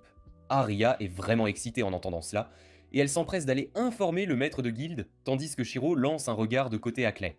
Clay lui dit qu'il a décidé de l'accompagner plus longtemps, car il sait que Shiro n'est pas un simple humain ordinaire, et qu'ils ont besoin de quelqu'un de sensé pour le surveiller. Bien que Shiro ne soit pas vraiment sûr de faire équipe avec Clay, Bee aime déjà l'idée, et commence à tourner autour de lui. Après y avoir réfléchi un moment, Shiro conclut également que voyager avec lui ne serait pas une mauvaise idée, et ils s'asseyent pour discuter du nom de leur équipe. Sur la suggestion de Clay, ils décident de s'appeler la Brigade Noire Azur et de s'enregistrer officiellement en tant qu'équipe. Après cela, Shiro se rend à l'atelier du forgeron avec les cristaux d'Ildrit. Alors que Ribel et son maître examinent le cristal, Shiro demande s'il est assez bon pour fabriquer l'épée qu'il désire. Ils se mettent soudainement à trembler comme un vieux Nokia, et Shiro panique, se demandant si l'Ildrit de haute pureté est plus difficile à travailler. Cependant, les deux forgerons sentent soudainement à crier et à pleurer parce qu'ils n'ont jamais vu de cristaux d'une telle pureté auparavant. Le maître forgeron dit qu'il n'a jamais vu autant d'Ildrit en 120 ans de métier, et même Biz se met à pleurer parce qu'il veut être impliqué. Shiro est content qu'ils aient aimé les cristaux qu'il leur a apportés, mais Ribble dit ensuite qu'ils ne peuvent pas le payer suffisamment pour toute l'Ildrit. Il leur dit que sa demande reste la même et qu'il veut juste une paire de ciseaux sur mesure. Cependant, il est prêt à retarder cela un moment, car il veut d'abord que Ribble et son maître créent une épée qui remportera le tournoi de forge d'épée. Un demi-mois plus tard, alors que Shiro savoure son déjeuner et ses boissons dans une auberge, le Fury arrive avec une lettre d'un noble qui veut le voir immédiatement. Shiro ne veut pas s'impliquer avec un noble et prétend qu'il a une crise cardiaque au rein, mais Clay lui dit d'arrêter de faire l'idiot. Même le Fury l'assure que Lord Belminante n'est pas un type désagréable, et Shiro décide d'ouvrir sa lettre. Il découvre qu'elle est adressée à lui et à Clay parce qu'ils forment une équipe, et Lord Belminante parle de leur conférer des honneurs. Shiro trouve cela suspect, et se demande ce qu'il veut en retour, mais Clay sait que le noble veut juste voir le bébé dragon. Shiro s'inquiète à ce sujet, et serre Bee dans ses bras, demandant si le Belminant veut le voler. Cependant, Clay et le Fury croient tous deux que Belminant ne fera pas cela, et en plus de cela, il n'a pas non plus l'autorité pour le faire. Peu après, Shiro et Clay sont conduits au manoir du seigneur, dans une calèche élégante, et tout le monde en ville les regarde fixement. Shiro se demande pourquoi ils sont si intéressés, et Clay répond que c'est le rêve de tout aventurier d'être invité dans le manoir d'un noble, car si un noble décide de soutenir un aventurier, sa vie est assurée. Ils atteignent bientôt le manoir du seigneur, et Shiro est stupéfait en voyant le niveau de richesse. La calèche s'arrête devant le château du seigneur, et un majordome vient les escorter à l'intérieur. Une équipe de femmes de chambre les accueille, et Shiro est heureux, car il a toujours voulu être salué par des femmes de chambre. Juste à ce moment-là, une gamine arrogante et de basse extraction arrive en courant, et se dirige immédiatement vers Shiro et Bee. Elle demande si c'est le bébé dragon, et dit ensuite qu'elle s'attendait à ce qu'il ait l'air un peu plus intelligent. Elle pointe soudainement Bee du doigt, et dit que le bébé dragon lui appartient maintenant. Shiro et Bee paniquent en entendant cela, et Bee se cache derrière lui. Shiro dit à la gamine gâtée qu'elle est déraisonnable, et elle lui répond que les dragons sont des créatures nobles, et que seule une personne aussi noble qu'elle peut en élever un. Shiro réalise rapidement que la fille est immunisée contre la logique, alors il scanne ses statistiques pour découvrir que son nom est Tirish, et qu'elle est la fille de 14 ans de Lord Belmin. Il se demande comment gérer cette fille déraisonnable, et décide alors d'être doux avec elle. Il s'agenouille devant Tirish, et lui demande pourquoi elle pense avoir droit au dragon. La fille dit nerveusement que son majordome lui a dit qu'il y avait un aventurier avec un dragon. Alors naturellement, elle le voulait. Elle dit que le majordome lui a aussi dit que lorsqu'elle traitait avec des aventuriers stupides, elle devait agir avec dignité et tenir bon. Shiro est maintenant en colère contre le majordome, mais il dit ensuite à Tirish que Bee est sa famille, et qu'elle ne devrait pas essayer de le lui enlever. La fille est choquée d'entendre cela, et alors que Bee lui répond, elle est encore plus surprise, car elle n'avait jamais pensé que le bébé dragon était assez intelligent pour comprendre le langage humain. Elle se met soudainement à pleurer, et s'excuse auprès de Shiro d'avoir parlé si grossièrement sans réaliser leur lien. Bee s'envole pour la calmer, et Tirish est si heureuse qu'elle le serre dans ses bras. Bee retourne immédiatement vers Shiro, qui demande à la fille pourquoi elle voulait tant un dragon. Trish répond qu'elle voulait le montrer à sa mère. Juste à ce moment-là, son père arrive, et Shiro est stupéfait de voir à quel point il est jeune et beau, et il n'arrive pas à croire que c'est le noble qui l'a appelé. L'homme se présente comme Lord Belminant, et salue Shiro, disant qu'il a beaucoup entendu parler de lui. Il s'assoit ensuite pour prendre le thé, et Belminant s'excuse d'abord du comportement de sa fille. Clay passe immédiatement aux affaires et demande pourquoi il les a convoqués ici, et Belminant répond que c'est à propos de sa femme. Clay est choqué d'entendre cela, et explique à Shiro que la femme de Belminant est alitée depuis longtemps maintenant. Le noble affirme, disant qu'il a récemment entendu une rumeur selon laquelle Shiro aurait rendu un homme faible et malade en bonne santé en une seule journée, et il voulait solliciter son aide pour traiter sa femme. Shiro y réfléchit, et sent qu'il doit être très prudent en traitant la femme, car sa magie était assez puissante pour faire évoluer Clay. Belminant lui dit ensuite que Tirich veut un dragon pour sa mère, car elle pensait que si une créature mignonne restait à ses côtés, sa santé s'améliorerait. Clay commence à trembler en essayant de retenir ses larmes en entendant cela, et Bee ne peut même pas le faire. Les voir si émus culpabilise Shiro et le pousse à accepter, mais il ne veut toujours pas prendre de risques. Cependant, après avoir réfléchi un moment, il décide de sauver la vie de la femme et accepte la requête. Belminant conduit tout le monde dans la chambre de sa femme, et Shiro trouve qu'elle est incroyablement poussiéreuse. La femme de Belminant a l'air vraiment pâle, et ses os saillent à travers sa peau. Shiro est choqué de la voir, et il demande au noble s'il peut éclaircir la pièce avant de commencer le traitement.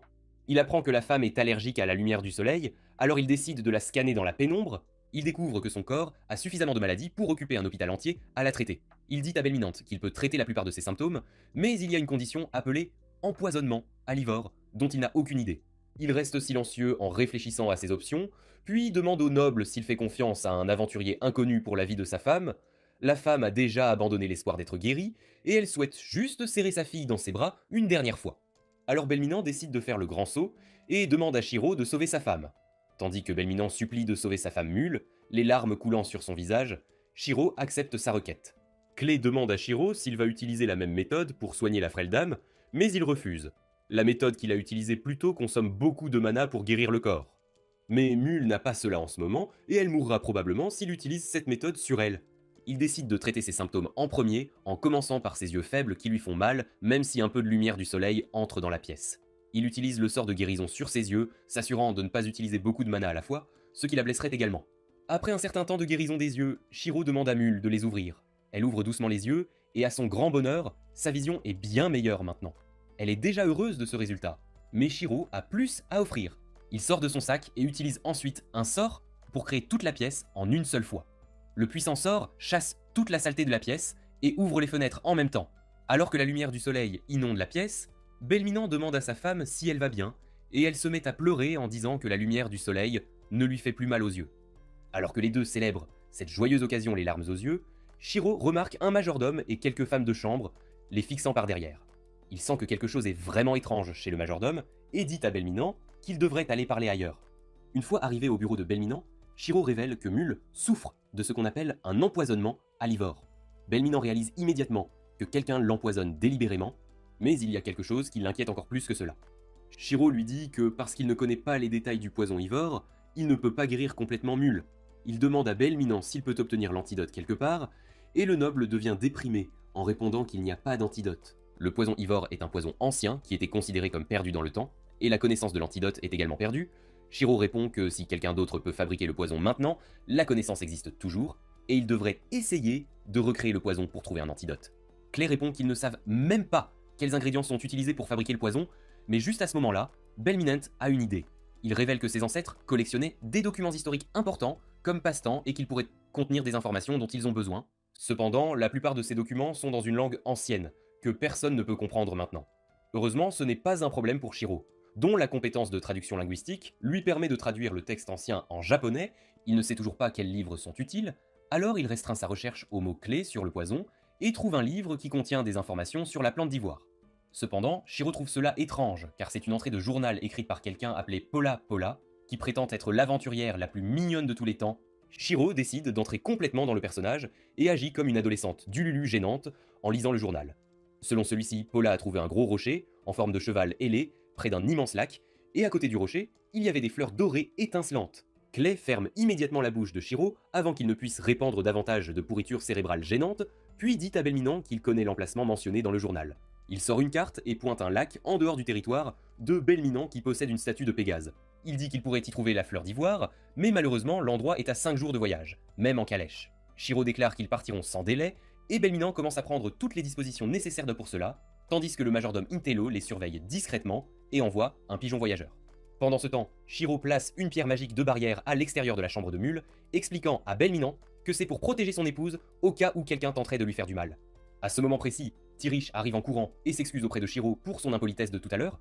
Il lui dit que ses paroles étaient vraiment dures, mais il la pardonnera car elle a réalisé son erreur d'elle-même. Il lui conseille de développer cette compétence essentielle qui est d'admettre ses fautes, car cela l'aidera à grandir en tant que personne, et lui demande également de prendre son temps pour bien réfléchir avant de se précipiter vers une conclusion hâtive. Tirich promet de le faire, puis Shiro lui dit qu'une fois qu'il sera parti, quelqu'un pourrait tenter de la monter contre lui en le traitant de méchant ou d'escroc. Il souhaite qu'elle rapporte l'affaire à son père plutôt que de croire ce qu'on lui raconte, car cela aidera à éviter tout incident fâcheux ou regrettable. Sur ce, Shiro et Clay montent sur leur licorne et se précipitent vers leur destination. Shiro lance des sorts pour réduire et augmenter le poids sur chacun d'eux, et les chevaux se mettent à galoper bien plus vite qu'ils ne l'avaient imaginé. Ils atteignent l'endroit rapidement, mais c'est une déception totale pour Shiro. Clay l'informe qu'il y avait ici un village prospère la dernière fois qu'il était venu, mais les choses semblent s'être soudainement dégradées de manière significative. Shiro espère que le lac ne s'est pas asséché à cause de la sécheresse, mais Clay l'assure que le lac est bien trop vaste pour s'évaporer entièrement. Cependant, le lac se trouve dans un état encore plus critique et préoccupant que les zones environnantes. L'eau semble polluée, et il y a des arbres morts à l'intérieur du lac. Shiro examine le lac et découvre qu'il a été empoisonné à l'aide d'une toxine trouvée dans les cornes du monstre buffle de Garanod. Shiro dit à Clay qu'il semble que quelqu'un ait délibérément empoisonné le lac, mais avant qu'il ne puisse donner plus de détails, les villageois arrivent, prêts à repousser les intrus. Shiro jette un regard sur les villageois faibles et terrifiés, puis s'approche d'eux pour discuter calmement et trouver une solution pacifique. Il leur explique qu'ils sont des aventuriers, en quête de matériaux rares, et les villageois ne peuvent pas le croire aussi facilement. Cependant, lorsque Clay montre son brassard de rang A, les villageois lâchent immédiatement leurs armes. Shiro leur demande s'ils peuvent lui en dire plus sur ce qui s'est passé ici, mais à ce moment précis, un homme s'effondre, terrassé par la faiblesse. Shiro constate que son corps est incroyablement léger et devine immédiatement que les villageois n'ont pas assez à manger. Les villageois l'emmènent d'abord au village, qui est en ruine à cause de la sécheresse. Ils racontent à Shiro qu'il y a 10 mois, le lac est soudainement devenu empoisonné et tous les poissons sont morts. L'eau souterraine est également devenue trop polluée pour être utilisée, et tout le monde se trouvait dans une situation désespérée. C'est alors, à ce moment précis, qu'un marchand nommé Engash est arrivé au village et a proposé de le sauver en échange de la fleur dorée qui pousse près du lac. L'emplacement de la fleur était un secret que leur village avait gardé précieusement pendant très longtemps, car elle était considérée comme une fleur divine. Cependant, ils étaient désespérés, et ont accepté de donner à Engash une fleur chaque mois en échange de 60 barils d'eau. C'est suffisant pour qu'ils boivent, mais pas assez pour les récoltes, et c'est pourquoi les villageois souffrent de la faim depuis très longtemps. Shiro comprend la situation maintenant et dit aux villageois qu'Engash a tout l'air d'un véritable scélérat. Ils refusent de le croire, parce qu'Engash est celui qui les aide. Mais Shiro leur dit d'utiliser leur cerveau pour une fois, et de réfléchir à quel point le timing de son arrivée était suspect. Il révèle que le lac a été empoisonné par quelqu'un délibérément, et le coupable ne peut être personne d'autre qu'Engash, qui exige une fleur empoisonnée chaque mois en échange d'eau. Les villageois sentent tout leur système de croyance s'effondrer en entendant cela, mais Shiro est absolument furieux. Il jure d'écraser Engash et ses sombres machinations lui-même. Mais avant cela, il décide d'aider les villageois affamés. Il demande à Bee d'utiliser sa magie spirituelle, et le bébé dragon s'envole au-dessus des nuages, utilisant sa magie pour faire pleuvoir. Après qu'un peu de pluie ait donné aux villageois de l'eau et beaucoup d'espoir, Shiro dit à Bee d'arrêter. Il offre ensuite à chacun une douche instantanée, car ils ne se sont pas lavés depuis des mois. Les villageois sont stupéfaits par cela, mais Shiro ne s'arrête pas là et utilise sa magie pour réparer leur maison. Ensuite, il sort son immense wok et cuisine un délicieux ragoût pour tout le village. Une fois que tout le monde est rassasié et satisfait, le chef du village remercie Shiro, lui demandant comment il pourrait un jour le rembourser. Shiro répond qu'ils peuvent simplement le laisser récolter les fleurs d'ivoire, car il doit préparer un antidote de toute urgence. Le chef du village est prêt pour cela.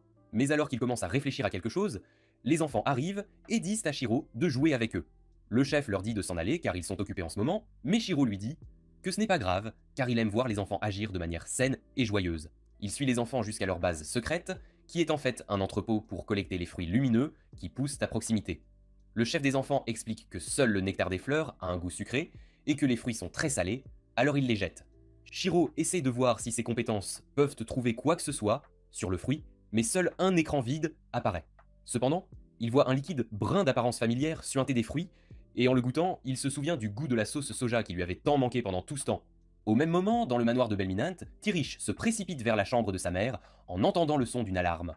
Avant de quitter le manoir, Shiro avait installé une alarme magique spéciale dans la pièce qui se déclencherait si quelqu'un avec de mauvaises intentions tentait d'entrer. Tirich se demande qui diable cela pourrait bien être, mais en arrivant dans la pièce, elle y trouve le majordome louche, Bernard. Elle a peur de lui et lui dit de rester loin d'elle, et Bernard lui demande ce qui ne va pas. Elle lui demande s'il essaie de tuer sa mère, et Bernard lui demande calmement pourquoi elle penserait même une chose pareille. Trish révèle que Shiro a installé une alarme pour détecter les intentions hostiles, et le majordome commence à se moquer de lui. Il dit que les aventuriers sont des brutes sans manières, avides, et que Trish ne devrait pas les prendre au sérieux. Il affirme que Shiro n'est qu'après l'argent et qu'il installe des alarmes sophistiquées mais inutiles pour extorquer de l'argent à son père. Elle refuse de croire la moindre mauvaise chose à propos de Shiro. Mais Bernard lui demande si elle va faire confiance à un aventurier quelconque ou à un majordome qui a servi sa famille loyalement pendant des années. La jeune fille commence à paniquer à ce moment-là, mais heureusement Belminant arrive juste à temps. Tirish se précipite vers lui et lui dit qu'elle a quelque chose d'important à rapporter. Belminant écoute la version de Tirish et celle de Bernard dans son bureau, et il est d'accord avec le majordome sur le fait que Shiro pourrait essayer de les escroquer. Cependant, c'est un fait que Shiro a amélioré l'état de mule, et son alarme indique que Bernard représente un danger pour elle, c'est pourquoi il décide de mettre les choses à l'épreuve. Le majordome en chef apporte alors une carafe d'eau dans le bureau, et Bernard panique en la voyant. Belminant lui verse un verre, disant qu'il n'a aucun moyen de savoir qui est le véritable ennemi, alors il va commencer par faire en sorte que Bernard prouve son innocence. Il dit à Bernard de boire l'eau spéciale qu'il apporte toujours, affirmant qu'elle accélérera la guérison de Mule. Le majordome commence à s'agiter à cela, puis Belminant lui éclabousse le visage avec l'eau. Bernard se met à crier comme une folle, disant que l'eau est empoisonnée, mais il s'avère que Belminant lui a juste fait une farce. Il boit l'eau, car ce n'est que de l'eau du robinet normal, et le poison que Bernard donnait à Mule a déjà été scellé. Belminant ordonne ensuite à ses gardes d'emmener le criminel, et après cela, le majordome en chef lui remet une lettre qu'il vient de trouver dans la chambre de Bernard.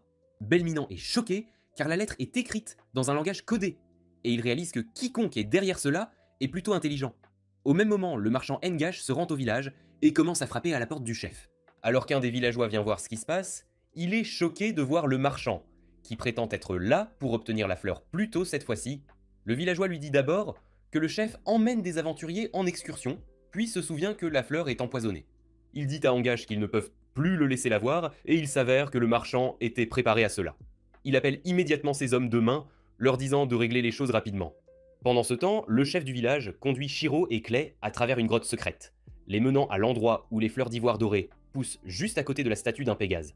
Shiro est émerveillé par le magnifique paysage devant lui, et une fois qu'il a fini d'admirer la statue du Pégase, il décide d'analyser les fleurs d'ivoire. Il apprend que les fleurs d'ivoire ne fleurissent que sur les rives de ce lac particulier, parce qu'elles ont été créées à partir des larmes de la bête divine, Opho.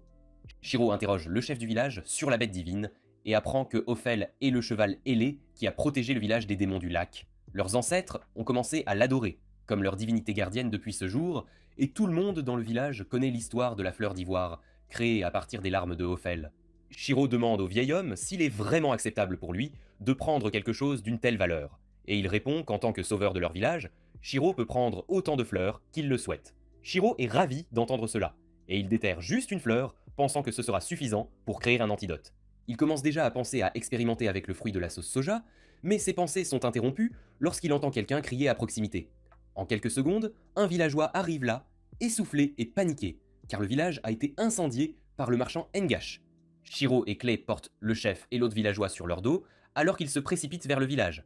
Ils sont accueillis par une scène horrible, toutes les maisons du village étant en flammes. Shiro ne perd pas de temps et commence immédiatement à éteindre le feu avec l'aide de billes.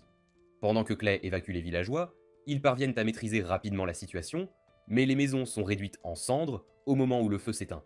Le garde du village informe Shiro que personne n'a été gravement blessé, et c'est la meilleure nouvelle qu'il pouvait espérer. Shiro demande comment l'incendie a commencé, et le garde lui dit qu'Angash est venu au village et a exigé les fleurs d'ivoire.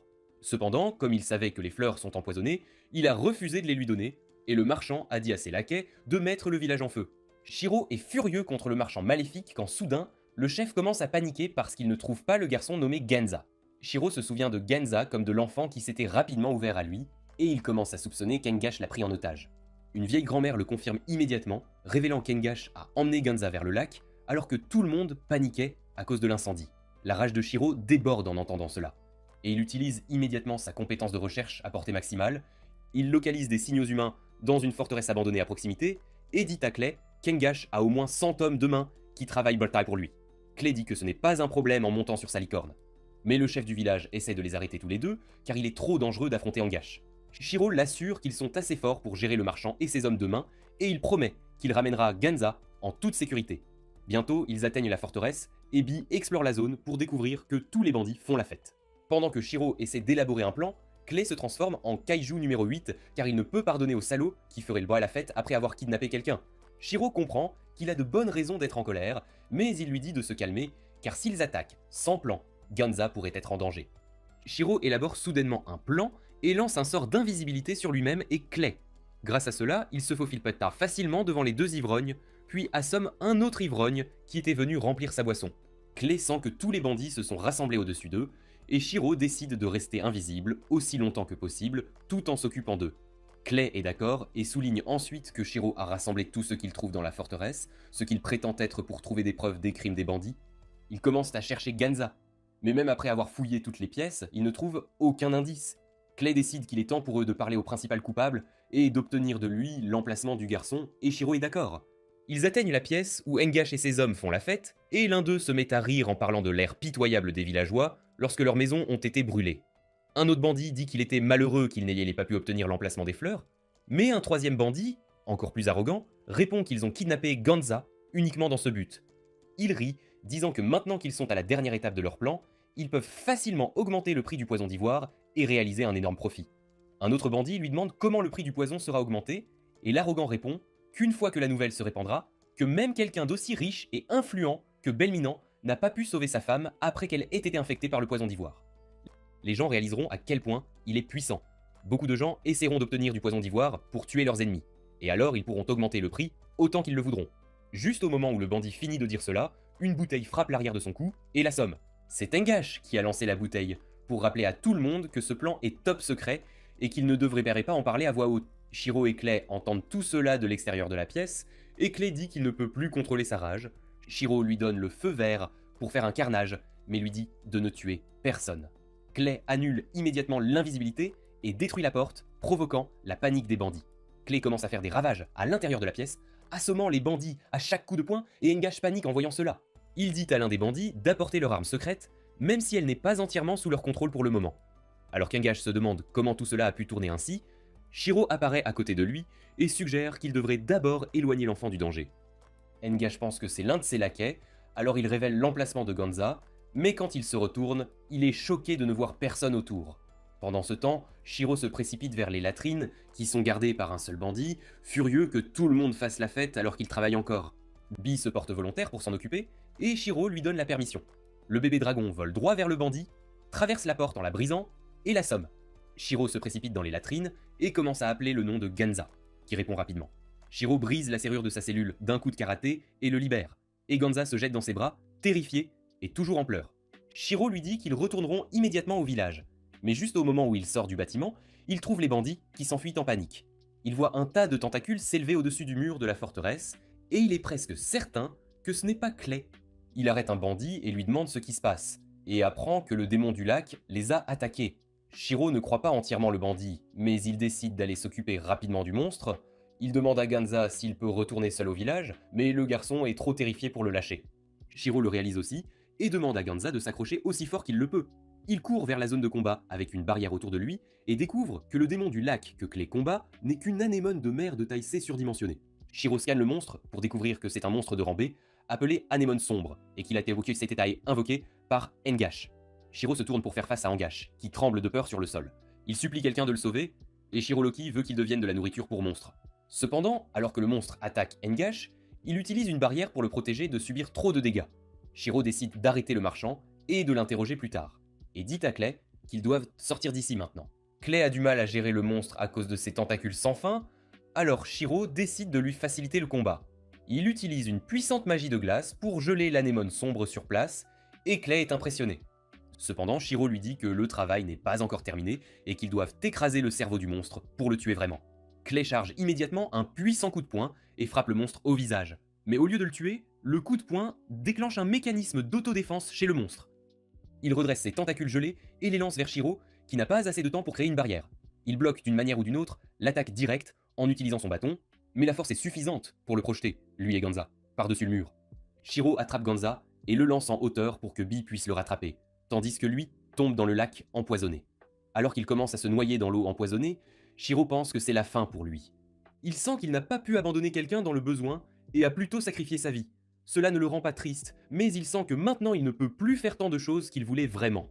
Heureusement, le dieu de la K-pop aux cheveux noirs le voit se noyer, et il décide de le tirer d'affaire, cette fois-ci parce que Shiro a un très bon impact sur ce monde. Alors que Shiro commence à penser à tous les différents aliments pour lesquels il voulait faire de la sauce soja, une voix l'appelle. Cependant, il ne prête pas attention à cette voix et continue de penser à ses amis et à ses ciseaux sur mesure qu'il n'a toujours pas reçus. La personne qui l'appelle s'impatiente lorsque Shiro continue de l'ignorer encore et encore, alors elle le tire hors de l'eau. Shiro est choqué de voir que celle qui l'a sauvée est un Pégase blanc, qui lui dit de ne pas mourir sur elle. Shiro ne comprend pas ce qui se passe. Alors il se présente et le Pégase se présente comme Hoful. Shiro se souvient de ce nom, mais il a oublié où il l'avait entendu. Il commence à faire la conversation avec Off, lui demandant si cet endroit est sa maison, puis s'excuse d'y être tombé. Off lui dit que c'est une bonne chose qu'il soit tombé à l'intérieur, car l'eau du lac a soudainement commencé à se purifier. Les plantes près du lac revivent également, et Shiro n'en croit pas ses yeux. Off lui dit que tout cela était grâce à lui. Elle explique qu'il y a longtemps, l'élément magique du lac est devenu stagnant, et à cause de cela, elle est devenue faible. Avec ses dernières forces, elle a créé les fleurs d'ivoire pour maintenir le lac purifié, et en conséquence, son corps s'est transformé en pierre. Les fleurs d'ivoire ont vécu même après elle, purifiant le lac, mais ensuite Ngash est venu et l'a pollué exprès. Cependant, quand Shiro est tombé dedans, il a absorbé le poison et a aidé Off à se libérer de sa pétrification. Sur ce, Off ramène Shiro à ses amis et il leur dit que le dieu Pégase l'a sauvé. Cependant, personne d'autre que lui ne peut voir ou entendre Off, et elle remercie Shiro de l'avoir aidé avant de disparaître. Sur ce, Shiro et les autres retournent au village et réunissent Genza avec les siens. Ensuite, Shiro crée un cercle en utilisant des pierres magiques et dit à Clay de se tenir à l'intérieur avec lui. Clay a des doutes à ce sujet, mais il décide de faire confiance à Shiro qui active le cercle magique qui le téléporte directement au manoir de Belminant. Là, il prépare rapidement un antidote contre l'empoisonnement à l'ivore et Mule est guéri du poison après une seule gorgée du remède. Tout le monde se met à pleurer des larmes de joie à cette occasion, mais le travail de Shiro n'est pas encore terminé. Il retourne au village, qui est en pleine reconstruction, et informe le chef qu'il a dénoncé et livré le coupable au seigneur local avec de nombreuses preuves afin qu'il ne puisse plus jamais sortir de prison. Shiro a une idée bien précise à ce sujet et il commence par faire une démonstration au chef. Il dépose du beurre et de la sauce soja et sur une demande pomme de à terre cuite Shiro à la vapeur comment il et invite pourrait le chef bien à la le goûter. remercier. Celui-ci est ou le immédiatement récompenser. stupéfait par son goût et c'est alors que Shiro lance sa proposition commerciale. Il demande au chef de lui vendre tous leurs fruits à sauce soja et ils pourront utiliser l'argent pour étendre les champs où poussent ces fruits. Le vieil homme accepte cette proposition, mais prévient Shiro qu'il ne pourra pas utiliser la totalité des fruits récoltés. Shiro révèle qu'il a l'intention de rendre la sauce soja très populaire dans les grandes villes et qu'elle deviendra ainsi une véritable spécialité de leur village. Après cela, il offre à tout le monde des pommes de terre au beurre de soja, puis il reprend son chemin.